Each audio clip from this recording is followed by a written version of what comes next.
In this video, I'm going to be discussing the meaningfulness of freedom, and I want to be more directing perception, or it's direct perceptions of the very nature of freedom in regards to our direct perception, and specifically consciousness. Its seeming endless horizons and boundlessness, yet its boundness to the situatedness of our existence as some process direct to the creator of meaning, which is I, or you. That's not I, but you, as in I as you, but not I,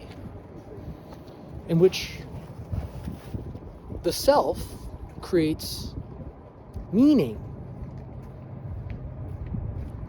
And some of that meaning is meaningless and arbitrary and can direct us towards the absurd.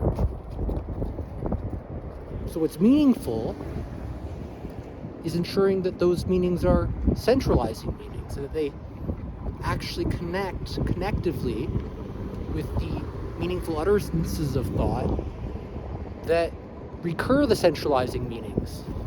which we can access to knowledge of our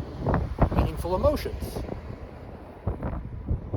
And it's through recognizing meaningful experiences and the sentiment in those experiences that we can start to cultivate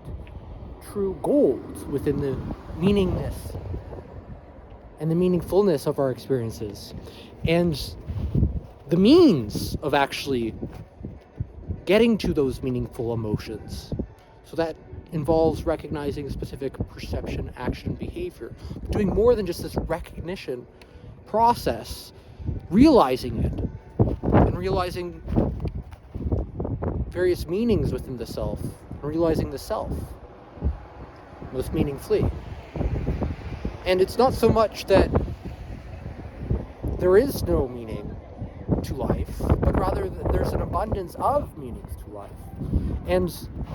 often what creates a sense of meaninglessness is that there's so much things that we can do that we end up not doing anything because we're paralyzed by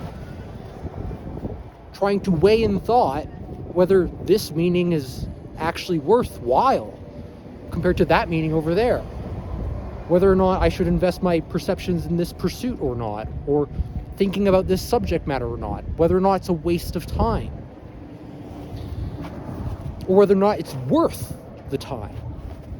and effort.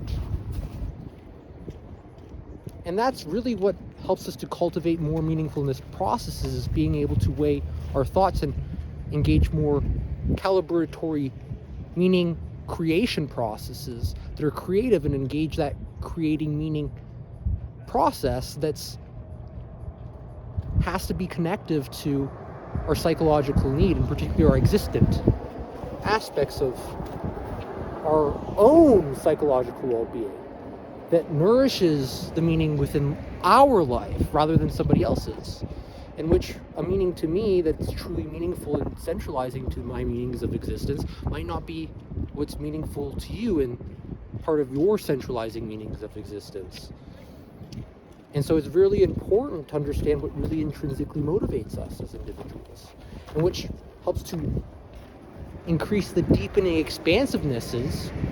as a must be good enough and necessarily necessary conditions to actually gratify the gratifications of our psychological needs prior existing, that we have to necessitate an agency processes of creating meaning and engaging a meaningfulness process that's worthwhile and deepens the worthwhileness of our existence. Direct and indirect perceptions of meaningfulnesses. And that's all I wanted to say for this video. I hope you have an awesome one.